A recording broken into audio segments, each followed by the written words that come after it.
Assalamualaikum warahmatullahi wabarakatuh. Saya Ica Nara Rahayu dengan NIM 030 dari Prodi Pendidikan Sentera Tasik dengan kelas 2025D. Di sini saya akan mempresentasikan infografis yang telah saya buat yang berjudul Dampak Nyata Literasi Digital Terhadap Ekonomi Nasional. Sebelumnya, apa sih literasi digital itu? Literasi digital adalah kemampuan seseorang dalam menggunakan, memahami, dan mengevaluasi teknologi digital untuk berbagai tujuan. Ada beberapa dampaknya. Yang pertama yaitu mendorong wirausaha mikro dan kecil. Yang pertama, transformasi UMKM ke go digital. Dan yang kedua, manajemen digital sederhana. Proses transformasi UMKM ke go digital itu melalui beberapa tahapan yang didukung oleh literasi digital. Yang pertama, membangun kehadiran online. UMKM beralih dari penjualan fisik atau tradisional yang diselenggarakan secara offline ke online dengan membuat etalase di media sosial dan mendaftar di marketplace seperti Tokopedia, Shopee, TikTok Shop, Lazada, dan lain-lain. Literasi digital memungkinkan mereka membuat akun, mengunggah foto produk yang berkualitas, dan merespons pertanyaan pelanggan secara offline, jadi tidak perlu bertemu langsung dengan pelanggan, dan pelanggan juga bisa mengetahui foto-foto produk, penjelasan dari penjual tanpa harus bertemu langsung. Lalu yang kedua, adopsi pembayaran digital cashless. Penggunaan metode non-tunai seperti kris dan e-wallet itu memberikan kepercayaan pada UMKM untuk menerima dan mengelola dana digital yang meningkatkan efisiensi dan transparansi keuangan. Lalu untuk manajemen digital sederhana, seperti penggunaan aplikasi akuntansi atau kasir digital sederhana untuk mencatat keuangan dan mengelola stok. Lalu untuk akses pembiayaan digital, UMKM yang go digital memiliki catatan transaksi yang lebih rapi, memudahkan mereka mengakses modal dari layanan vintage lending atau peminjaman digital yang legal. Lalu yang kedua ada pengoptimalan infrastruktur dan layanan publik. Yang pertama itu efisiensi layanan pemerintah. Literasi digital adalah prasyarat bagi masyarakat dan aparatur sipil negara atau ASN untuk mengadopsi pemerintahan berbasis elektronik. Ketika literasi meningkat, masyarakat mampu mengakses layanan digital dan ASN mampu mengoperasikannya sehingga menghasilkan efisiensi besar. Peningkatan literasi digital itu mendorong beberapa efisiensi. Yang pertama, pelayanan tanpa batas waktu dan tempat. Layanan publik seperti perizinan usaha, pengurusan dokumen kependudukan, hingga pembayaran pajak kini dapat diakses 24/7 secara online, yang dampaknya menghemat waktu dan biaya transportasi masyarakat yang sebelumnya harus datang ke kantor, serta mengurangi antrean fisik di kantor pemerintahan.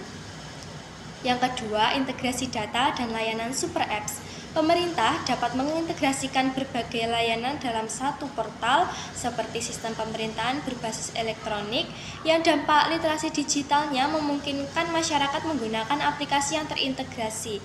Bagi pemerintah, integrasi mengurangi duplikasi data dan birokrasi sehingga mempercepat proses administrasi internal dan eksternal.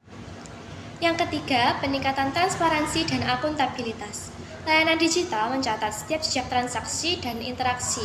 Dampaknya, transparansi dalam proses, misalnya pelacakan status izin, dan akuntabilitas keuangan, misalnya sistem anggaran elektronik, meningkat yang secara tidak langsung mengurangi potensi korupsi dan meningkatkan kepercayaan publik.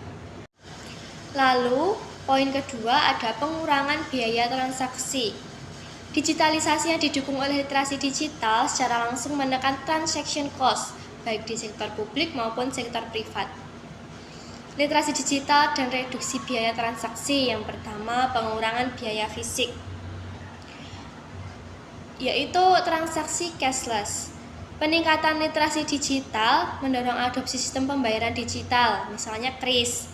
Dampaknya mengurangi kebutuhan pemerintah akan biaya pencetakan, distribusi, dan penyimpanan uang tunai. bagi pelaku ekonomi atau UMKM, ini menghilangkan risiko penanganan uang tunai dan mempermudah penerimaan pembayaran dari berbagai bank atau aplikasi. Lalu dokumen paperless. Penggunaan dokumen digital seperti KTP digital, kartu keluarga digital dalam layanan pemerintahan berdampak pada penghematan biaya operasional pemerintah untuk kertas, tinta, dan biaya penyimpanan arsip fisik.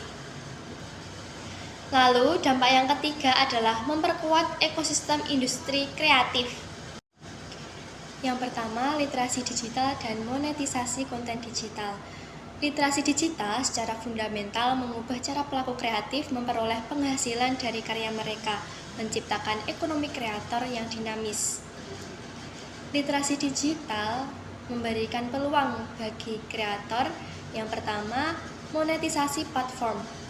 Dengan memahami cara kerja algoritma dan fitur monetisasi pada platform besar seperti YouTube AdSense, TikTok Creator Fund, live streaming gift, tanpa pengetahuan ini, konten yang viral sekalipun tidak akan menghasilkan pendapatan yang optimal. Lalu, penjualan langsung.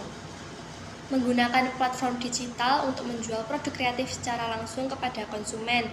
Contohnya, menjual e-book, preset fotografi, aset digital, atau musik melalui marketplace khusus atau website pribadi. Literasi digital membantu kreator mengelola pembayaran digital, logistik, dan layanan pelanggan online. Lalu ada diversifikasi pendapatan. Kreator yang melek digital dapat memanfaatkan berbagai sumber monetisasi sekaligus seperti endorsement, kerjasama brand, penjualan merchandise, hingga modal langganan berbayar. Hal ini menciptakan aliran pendapatan yang lebih stabil dan berkelanjutan bagi pelaku kreatif, yang pada akhirnya memperkuat sektor ekonomi kreatif secara keseluruhan. Yang pertama, pemahaman hak eksklusif. Literasi digital mengedukasi kreator tentang hak kekayaan intelektual, khususnya hak cipta. Kreator menjadi sadar bahwa karya mereka memiliki nilai ekonomi dan hukum yang mendorong mereka untuk mendaftarkan hak cipta mereka. Yang kedua, pencegahan pembajakan mandiri.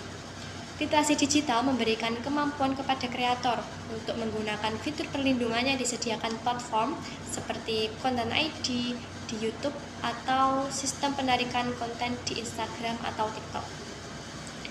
Hal ini digunakan untuk mengklaim atau menghapus karya mereka yang digunakan tanpa seizin kreator. Yang ketiga, etika penggunaan karya. Literasi digital juga penting bagi konsumen untuk memahami etika digital. Semakin tinggi pemahaman masyarakat tentang etika digital, semakin rendah tingkat pembajakan dan penyebaran konten ilegal yang secara langsung meningkatkan nilai ekonomi dari konten yang sah.